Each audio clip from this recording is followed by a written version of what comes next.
نستغفره ونؤمن به ونتوكل عليه ونعوذ بالله من شرور أنفسنا ومن سيئات أعمالنا من يهده الله فلا مضل له ومن يضلله فلا هادي له ونشهد أن لا إله إلا الله وحده لا شريك له ونشهد أن سيدنا وحبيبنا ومولانا محمدا عبده ورسوله صلى الله تعالى عليه وعلى آله وصحبه وأزواجه وذريته وبارك وسلم تسليما كثيرا كثيرا. أما بعد فأعوذ بالله من الشيطان الرجيم. بسم الله الرحمن الرحيم. قل إن الموت الذي تفرون منه فإنه ملاقيكم ثم تردون إلى عالم الغيب والشهادة فينبئكم بما كنتم تعملون. وقال تعالى كل نفس ذائقة الموت وإنما توفون أجوركم يوم القيامة فمن زحزح عن النار وأدخل الجنة فقد فاز وما الحياة الدنيا إلا متاع الغرور. وقال رسول الله صلى الله عليه وسلم الكيس من دان نفسه وعمل لما بعد الموت والعاجز من أتبع نفسه هواها وتمنى على الله. وقال رسول الله صلى الله عليه وسلم أكثروا ذكر هازم اللذات الموت. صدق الله مولانا العظيم وصدق رسوله النبي الكريم ونحن على ذلك لمن الشاهدين والشاكرين والحمد لله رب العالمين.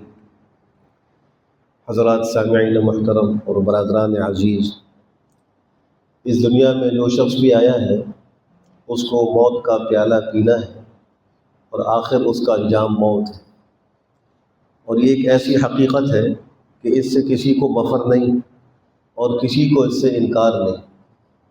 دنیا میں اور بھی بہت ساری حقیقتیں ہیں، لیکن بہت سے لوگ ان حقائق کا انکار کرتے ہیں اور انکار کرنے والے معاشروں میں موجود ہیں، لیکن وہ حقیقتیں کہ جو دنیا میں موجود ہیں اور کوئی اس کا منکر نہیں، ان میں سر فہرست موت ہے۔ کافر ہو یا مسلمان ہو، فاسق ہو، فاجر ہو یا نیک عمل ہو، سب کے سب یہی کہتے ہیں کہ انجام آخر موت۔ قرآن کریم میں سورہ جمعہ میں اللہ سبحانہ و تعالیٰ نے جناب نبی کریم صلی اللہ علیہ وسلم کو ارشاد فرمایا کہ اے نبی آپ کہہ دیجیے ان الموت الذی تفرون منہ فإنہ ملاقیکم، جس موت سے تم بھاگ رہے ہو وہ تم سے ضرور ملنے والی، یعنی تم اس سے بھاگ نہیں سکتے۔ ثم تردون الی عالم الغیب والشہادہ، پھر تم کو ایک ایسی ذات کی طرف لوٹایا جائے گا جو غیب و حاضر سب کو جاننے والی ہے، اور وہ اللہ سبحانہ و تعالیٰ کی ذات ہے۔ پھر وہ کیا کرے گا تمہارے ساتھ؟ فَيُنَبِّئُكُمْ بِمَا كُنْتُمْ تَعْمَلُونَ، وہ تم کو بتلائے گا تم کیا کچھ عمل کیا کرتے تھے۔ تو یہ انسان کا انجام ہے، اور اس دنیا میں جو اللہ نے اس کو ایک مختصر مدت کے لیے زندگی عطا کی ہے، یہ اس انجام کی تیاری کے لیے دی، اس حقیقت میں کامیابی کے لیے دی۔ لیکن افسوس یہ ہے کہ انسان اس حقیقت سے غفلت بہت زیادہ کر رہا ہے اور اس کی تیاری سے بہت زیادہ پیچھے ہے۔ شاید وہ یہ سمجھتا ہے کہ میں ہمیشہ رہوں گا، حالانکہ انجام کے اعتبار سے دیکھا جائے تو نہ تو کسی کو اپنی عمر و زندگی کا پتہ ہے، نہ اپنی موت کے وقت کا پتہ ہے، نہ موت کی جگہ کا پتہ ہے کہ کس وقت موت آئے گی اور کس جگہ آئے گی اور کب آئے گی، کچھ پتہ نہیں۔ لیکن وہ اس سے بہت غافل ہے۔ حدیث شریف میں ایک دفعہ سرکار دو عالم صلی اللہ علیہ وسلم سے پوچھا گیا کہ سب سے زیادہ عقل مند اور سمجھدار لوگ کون ہیں؟ آپ نے فرمایا اکثرهم ذکرا للموت، جو ان لوگوں میں سب سے زیادہ موت کو یاد کرنے والے ہیں وہ سب سے عقل مند ہیں۔ وَأَحْسَنُهُمْ لِمَا بَعْدَ الْمَوْتِ اسْتِعْدَادًا، اور جو لوگوں میں موت کے بعد آنے والی زندگی کے لیے زیادہ اچھی تیاری کرنے والے ہیں وہ عقل مند ہیں۔ اولئک الاکیاس، فرمایا کہ یہ عقل مند ہے۔ ایک شخص کے بارے میں صحابہ کرام نے تعریفی کلمات کہے، یہ شخص بڑا اچھا ہے اور بہت تعریف کے قابل ہے۔ فرمایا کہ موت کی یاد کے بارے میں اس کا کیا عمل ہے؟ صحابہ نے عرض کیا کہ ہم موت کا تذکرہ اس کی زبان سے زیادہ سنتے نہیں، زیادہ موت کا ذکر وہ کرتا نہیں ہے۔ فرمایا دنیا کی خواہشات کے بارے میں اس کا کیا رویہ ہے؟ فرمایا کہ وہ اپنے حصے کے اعتبار سے دنیا کی خواہشات سے لطف اندوز ہو رہا ہے اور اس سے وہ فائدہ اٹھا رہا ہے، دنیا کی خواہشات کو حاصل کر رہا ہے۔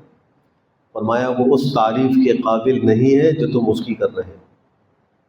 اس کا مطلب یہ ہوا کہ پیغمبر کی نگاہ میں تعریف کے قابل وہ شخص ہے جو اپنی موت کو کثرت سے یاد کرتا ہوں اور دنیا کی خواہشات سے اپنے آپ کو بچاتا ہوں۔ ایک حدیث میں آپ نے فرمایا کہ انسان بوڑھا ہوتا جاتا ہے لیکن اس کے اندر دو چیزیں جوان ہوتی جاتی ہیں۔ طاقت اور عمر کے اعتبار سے بوڑھا ہو رہا ہے لیکن اس میں دو چیزیں جوان ہوتی جاتی ہیں۔ ایک مال کی حرص، کہ وہ کہتا ہے میرے پاس اور مال آ جائے اور دنیا آ جائے، اس حرص کو اپنے اندر وہ زیادہ پاتا ہے۔ اور فرمایا دوسرے لمبی لمبی امیدیں، بڑی امیدیں اس کو حاصل ہوتی ہیں، امیدوں کے معاملے میں بڑا جوان ہوتا ہے۔ اللہ یہ کہ اس شخص کو اگر حقائق سامنے رکھ کر تیاری کا موقع ملا اور اس کو سمجھ آئی تو پھر اس کی کیفیت نہیں ہوتی۔ جیسے جیسے اس کی عمر بڑھتی جاتی ہے ویسے ویسے اس کا اللہ سے تعلق مضبوط ہوتا جاتا ہے، اس کی عبادات میں کثرت ہوتی جاتی ہے۔ سرکار دو عالم صلی اللہ علیہ وسلم ہر رمضان میں جبریل امین کے ساتھ ایک دفعہ قرآن کریم کا دور فرمایا کرتے تھے۔ ایک زبانی قرآن کریم جبریل امین کو سناتے تھے اور وہ آپ کو سناتے تھے۔ لیکن جس سال آپ کا وصال ہوا اس سال کے رمضان میں آپ نے 2 دفعہ دور فرمایا۔ یہ کیا تھا؟ آپ کو وحی کے ذریعے اشارہ ہو گیا تھا کہ اب آپ کے جانے کا وقت قریب ہے۔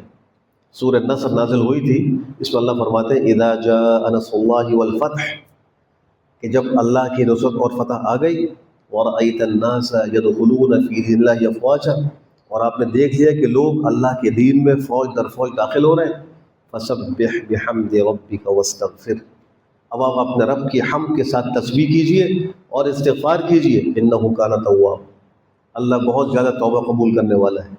اب یہ جو پیغمبر کو حکم ہوا فسبح بحمد ربک واستغفر، اس میں اشارہ تھا کہ اب آپ کا اس دنیا سے کوچ کرنے کا وقت آ چکا ہے، تو آپ کے اعمال میں اضافہ ہو گیا تھا۔ رمضان میں ایک کی جگہ آپ نے 2 دور فرمائے۔ ویسے آپ کی زندگی میں جو رمضان آتے تھے آپ کا معمول یہ تھا کہ آخری عشرے کا اعتکاف فرمایا کرتے تھے، اور جب سے اعتکاف مشروع ہوا آپ نے اس میں ناغہ نہیں کیا۔ 1 سال ناغہ ہوا تو آپ نے پھر دوسرے عشرے میں یعنی شوال کے عشرے میں اعتکاف کر کے اس کی قضا کی۔ لیکن زندگی کے آخری رمضان میں آپ نے 2 عشروں کا اعتکاف فرمایا، یہ بھی اس وجہ سے کہ آپ کو اندازہ تھا تو آپ نے اپنے اعمال کو بڑھا دیا، حالانکہ آپ کو اللہ کی طرف سے یہ فرمانا مل چکا تھا لیغفر لک اللہ ما تقدم من ذنبک وما تأخر، اللہ نے آپ کو معصوم بنا دیا، آپ کو اللہ نے بخش دیا، آپ کے سارے گناہ معاف ہیں۔ اس کے باوجود نیکی کے اندر اور عبادات میں اضافہ ہو گیا۔ تو اس سے ہمیں سبق حاصل ہو رہا ہے کہ جب ہم اپنی عمر کے اندر آگے بڑھتے جائیں اور اپنی موت اور قبر کے قریب ہوتے جائیں اور بڑھاپا آتا جائے تو ہمارے اعمال میں اضافہ ہونا چاہیے، اللہ کی طرف رجوع میں اضافہ ہونا چاہیے۔ اس وقت دنیا داری اور مال کی حرص اور لمبی لمبی امیدیں یہ ہمارے لیے زہر قاتل ہیں۔ نصیب کا جو ہے وہ ملے گا، لیکن اس وقت اس مختصر وقت سے فائدہ اٹھانے کی ضرورت ہے۔ اور یہ بھی آپ دیکھیے کہ حدیث شریف میں سرکار دو عالم صلی اللہ علیہ وسلم نے یہ نہیں فرمایا کہ موت سے ڈرو، یہ نہیں کہا، بلکہ کہا کہ موت کو یاد رکھو، موت کی تیاری کرو، یہ فرمایا۔ اسی کہ موت کو ڈرنے کی چیز نہیں،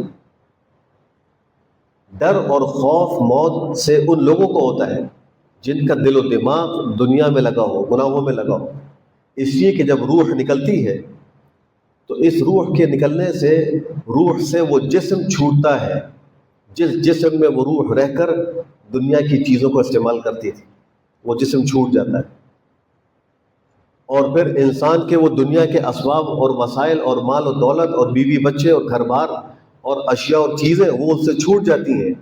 تو اس طرح جب موت قریب آتی ہے تو دنیا دار شخص کے دل میں خوف اور افسوس اور دکھ بڑھتا جاتا ہے، لیکن جو دیندار ہوتا ہے، جو عبادات کرنے والا ہوتا ہے، تو اس کو اس موت سے وحشت نہیں ہوتی، بلکہ اس کا شوق بڑھ جاتا ہے، اور وہ اللہ سے ملاقات کے شوق میں اور عبادات کے ثواب اور بدلے کے شوق میں اور جنت کے شوق میں بےتاب ہوتا ہے۔ صحابہ کرام کے واقعات میں ملتا ہے جب ان کو میدان جہاد میں نیزہ اور تیر لگتا تھا تو بجائے اس کے کہ وہ چیختے اور چلاتے، وہ کہتے ہیں فزت ورب الکعبہ، رب کعبہ کی قسم میں تو کامیاب ہو گیا۔ صحابہ کے زمانے میں سے لفظ نکلتے تھے بخن بخن نلقل احبہ محمدا وحزبہ، نلقل غدا محمدا وحزبہ، مجھے کہتے تھے کہ بڑی خوشی کی بات ہے، بڑی خوشی کی بات ہے، کل ہم جناب نبی کریم صلی اللہ علیہ وسلم سے ملنے والے ہیں اور محبوب سے ملاقات ہونے والی ہے، یہ خوشی کا اظہار ہوتا ہے۔ تو یہ کب ہوگا؟ جب ہم زندگی میں اس موت کو یاد رکھیں، اس کی تیاری کریں۔ اور پھر موت سے کیا ہوتا ہے، انسان جیسے سو رہا ہو اور وہ بیدار ہو تو اس کے سامنے کے مناظر اگر اچھے ہوں تو اس کو خوشی محسوس ہوتی ہے۔ بالکل موت کی کیفیت ہے، جب انسان پر موت آئے گی تو ابھی انسان سو رہا ہے، موت کے آنے کے بعد وہ بیدار ہوگا۔ موت آئے گی تو اس کی آنکھیں کھلیں گی، دنیا کی آنکھیں بند ہوں گی، حقیقت کی آنکھیں کھلیں گی۔ اب جو منظر دیکھے گا، اگر وہ نیک عمل ہے تو ان مناظر کو دیکھ کر وہ خوش ہوگا، اور خدا نہ خواستہ وہ کفر و شرک اور بدعملی میں تھا تو اس مناظر کو دیکھ کر وہ غمگین ہوگا، اس کو دکھ محسوس ہوگا۔ اس لیے اس وقت تیاری یہ بہت زیادہ ضروری ہے، اور موت کی یاد کا اہتمام بہت زیادہ ضروری ہے۔ ہماری مجلسوں سے، ہمارے گفتگو سے اور ہمارے آپس کے معاملات سے اس موت کا تذکرہ بہت زیادہ کمزور ہوتا چلا جا رہا ہے اور بہت ہی کم ہوتا چلا جا رہا ہے۔ اس کو کوئی ذکر ہی نہیں کرتا، کوئی یاد ہی نہیں کرتا۔ صبح سے لے کے شام تک کوئی ایک وقت ایسا نہیں گزرتا کہ ہمیں اپنی موت یاد آتی ہے، اللہ ماشاء اللہ۔ اکثر کا حال یہی غفلت میں زندگی گزر رہی ہے۔ پھر اس موت کو جب انسان یاد رکھتا ہے تو اس کو دنیا میں بھی کچھ فائدے ہوتے ہیں۔ ایک محدث کا یہ قول ہے کہ جس آدمی کو موت یاد ہو وہ نہ حسد میں مبتلا ہوگا، نہ اطراحٹ اور تکبر میں مبتلا ہوگا۔ جس کو موت یاد ہوگی وہ کسی سے حسد نہیں کرے گا، یہ دنیا کا فائدہ ہے، اور وہ کبھی گھمنڈ نہیں کرے گا اپنے دنیا کی کامیابیوں اور ترقیوں پر اور دنیا کے اسباب اور وسائل پر۔ اس کو کوئی غرور نہیں ہوگا، تکبر نہیں ہوگا اگر اس کو موت یاد ہو، اور موت یاد نہیں ہوگی تو وہ حسد میں ہی مبتلا ہو سکتا ہے اور تکبر اور غرور کے اندر ہی مبتلا ہو سکتا ہے۔ علامہ جلال الدین سیوطی رحمہ اللہ نے لکھا ہے کہ جو لوگ کثرت سے موت کو یاد رکھتے ہیں ان کو 3 فائدے حاصل ہوتے ہیں۔ پہلا فائدہ یہ ہے کہ اس کو تعجیل التوبہ، جلدی توبہ کی توفیق مل جائے۔ جس کو موت یاد ہوتی ہے اول تو وہ گناہ نہیں کرتا، کوشش کرتا ہے گناہ نہ ہو، اور انسان ہے تقاضۂ بشری سے گناہ ہو جائے تو فوراً توبہ کرتا ہے۔ یہ جلدی توبہ موت کی یاد کی وجہ سے۔ آج ہم اپنا اگر محاسبہ کریں تو ایک تو ہم سے گناہ نہیں چھوٹتے، اور دوسرا یہ کہ ہم گناہ کرنے کے بعد اس سے رجوع نہیں کر رہے، جلدی توبہ نہیں کر رہے، اور گناہوں کے گناہ ہونے کا احساس وہ ہم کو نہیں ہو رہا۔ اس کی بڑی وجہ یہ ہے کہ ہم کو موت یاد نہیں ہے۔ اگر موت یاد ہوتی تو جلدی توبہ کرتے، اس لیے کہ جس کو موت یاد ہے وہ کہے گا پتہ نہیں کب بلاوا آ جائے، جلدی توبہ کرو، جلدی اپنے معاملات کو صاف کرو۔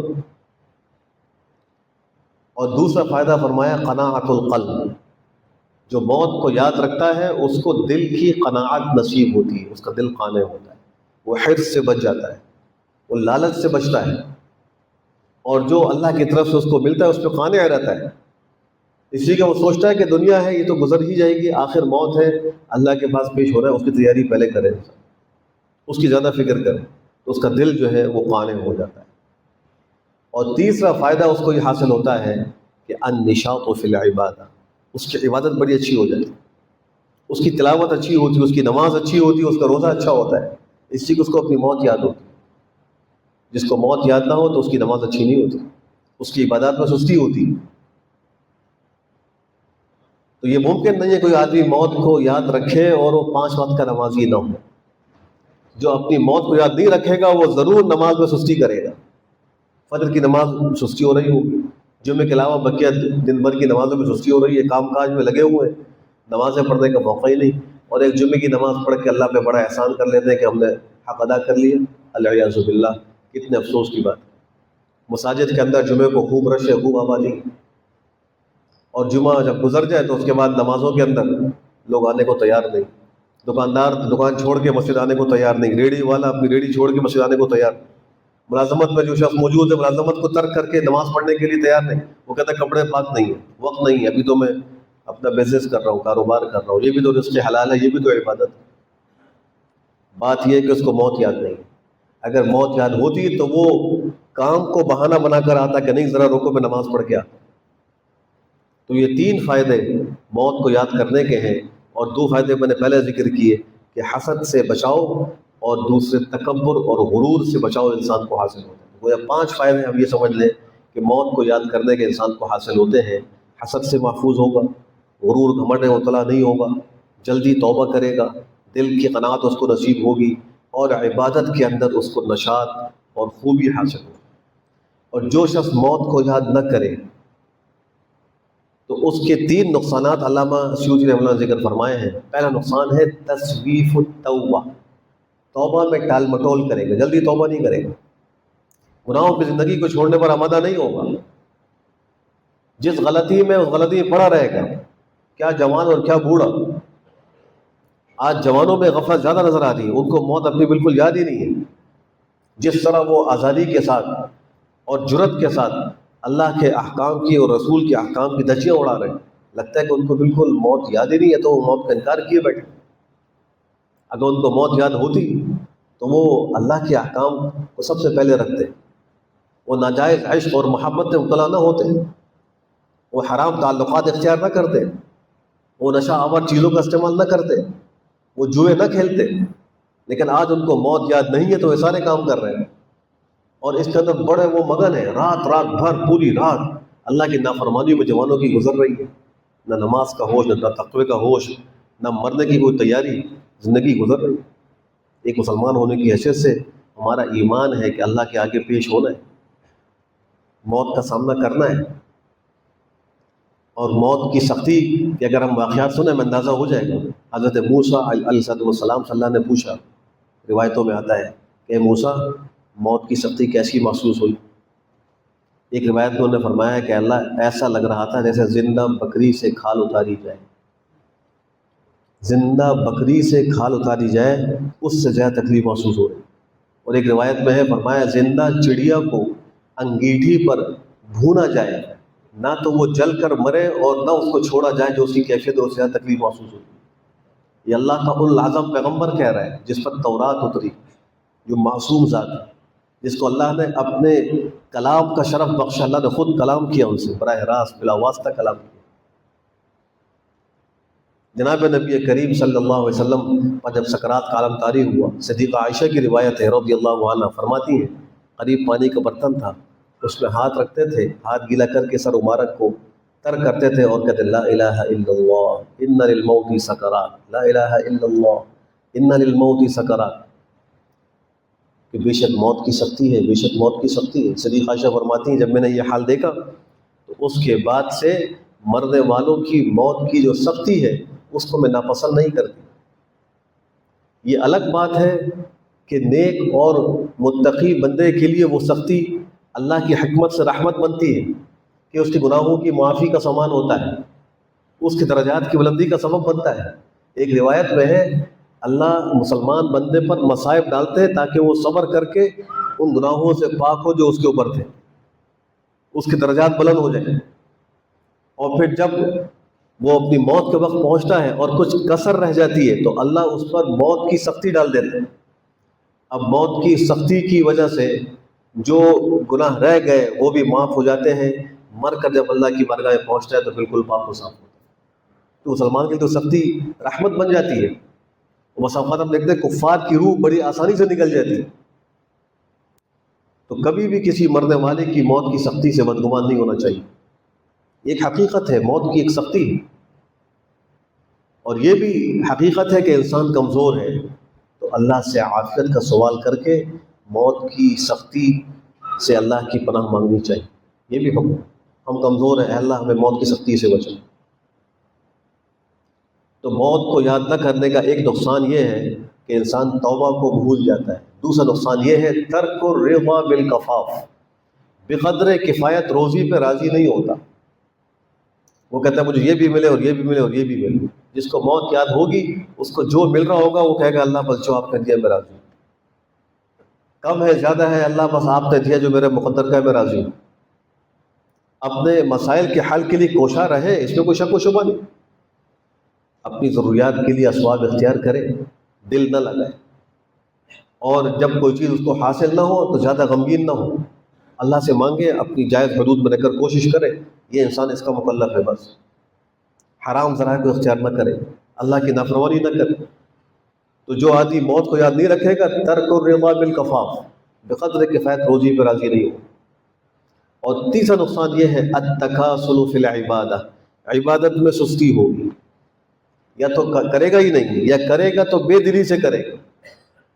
حدیث شریف میں فرمایا منافق کا یہ حال ہے کہ وہ سورج کے ڈوبنے کا انتظار کرتا رہتا ہے. جب بالکل سورج غروب ہونے کے قریب پہنچتا ہے جلدی سے اٹھتا ہے اور مرغے کی ٹھوموں کی طرح تیز تیز نماز پڑھ کے جان چھڑاتا ہے کہ نماز نہیں پڑھوں گا تو لوگ کہیں گے یہ تو مسلمان نہیں ہے. یہ منافق کا حال ہے. آج مسلمان نماز تیزی کے ساتھ پڑھتا ہے، رکوع سجدہ ٹھیک نہیں کر رہا، تلاوت تیز تیز پڑھ رہا ہے، قرآن کریم کو جیسا پڑھنے کا حق ادا کرنے کی کوشش نہیں کر رہا.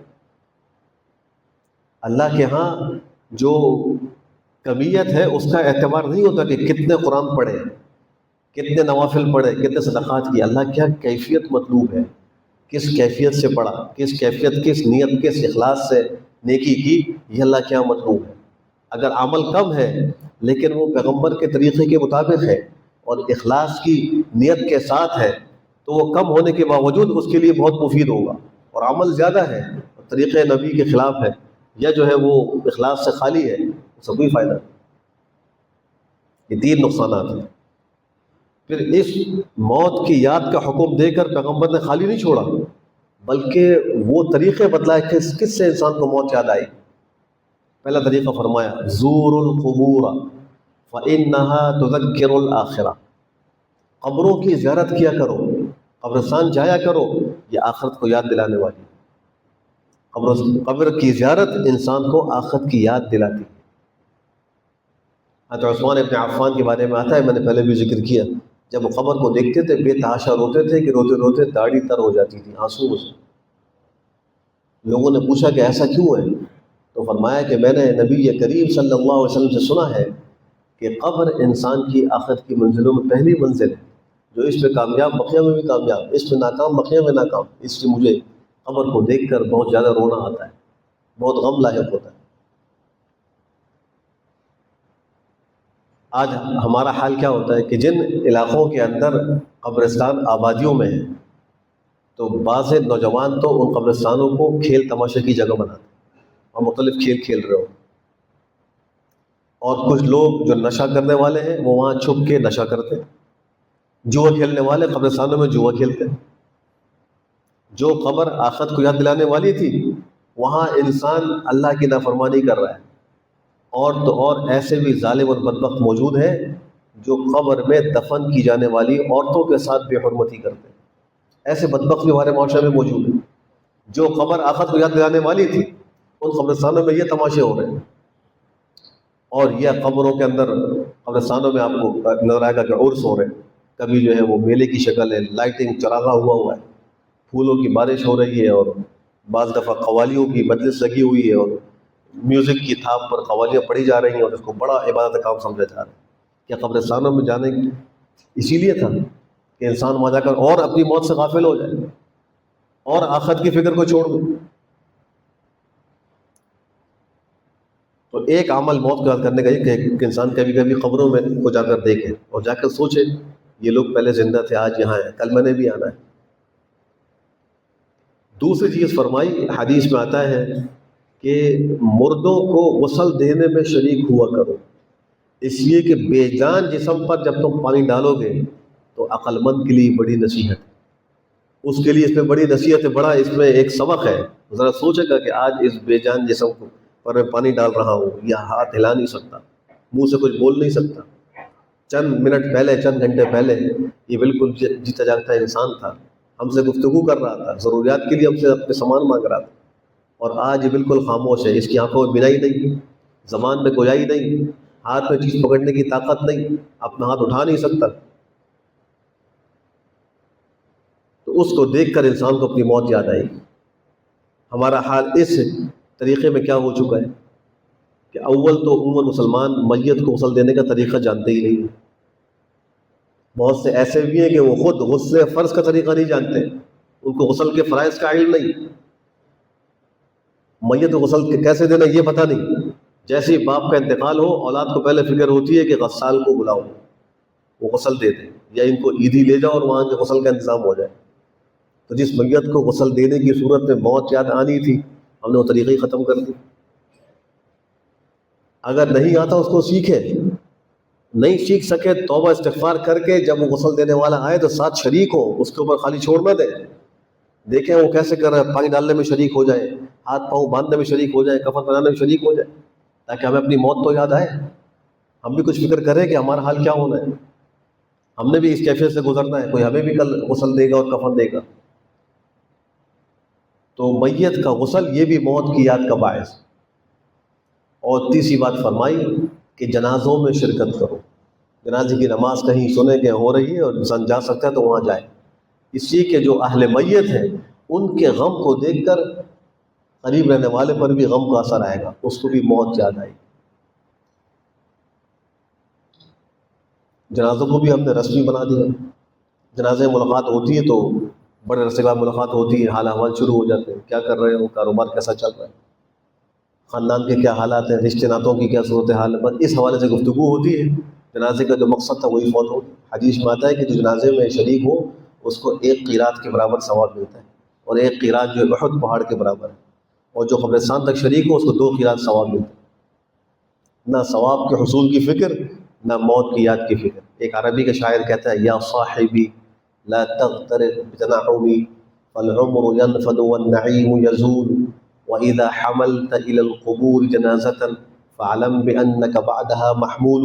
اے میرے دوست، اے میرے ساتھی، دنیا کی نعمتوں سے دھوکہ نہ کھانا، دنیا کی لذتوں سے دھوکہ نہ کھانا، اس لیے کہ عمر ختم ہو رہی ہے، نعمتیں زائل ہو رہی ہیں، عمر ختم ہو رہی ہے انسان کی۔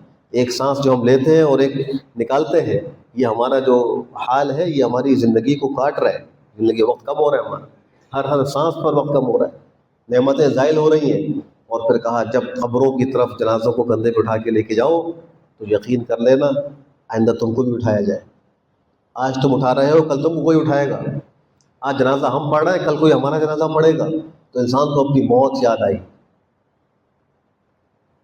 تو ان طریقوں سے موت کی یاد کی فکر ہو۔ پھر اس کے علاوہ جن چیزوں سے انسان کا انجام اور خاتمہ خراب ہوتا ہے، جن اعمال اور گناہوں سے انسان حسن خاتمہ سے محروم ہوتا ہے، ان گناہوں سے بچنے کا اہتمام۔ ان کے اندر ایک گناہ ہے بد نظری، بد نگاہی۔ بد نگاہی سے انسان کا انجام خراب ہو سکتا ہے۔ آج کتنے لوگ ہیں بد نگاہی کر رہے ہیں، اب چاہے بد نگاہی آنے جانے والی عورتوں کو دیکھ کر ہو یا سیل فون پر مختلف چیزوں کو دیکھ کر ہو، دونوں صورتوں میں بد نگاہی۔